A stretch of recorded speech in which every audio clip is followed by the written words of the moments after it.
ভাই, আমি চান্দা ভাইয়ের লোক।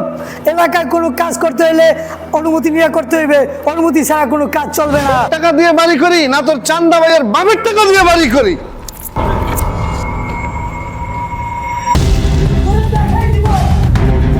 চান্দা ভাই আমাদের মহল্লায় জমি কিনা তারপরে বিল্ডিং বানাইতেছে 50 লক্ষ টাকা খরচা করিয়া। আপনি কি কোনো খবর রাখছেন?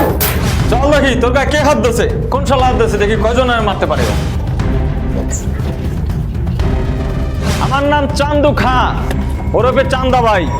আমাকে ট্যাক্স দিয়ে এখানে বাড়ি করতে হবে। কেন আপনাকে ট্যাক্স দেব? অবশ্যই। আমার টাকা আমি বাড়ি করি। তুমি আমাকে চেনো? চান্দা ভাই মানে কি মনে গেছি?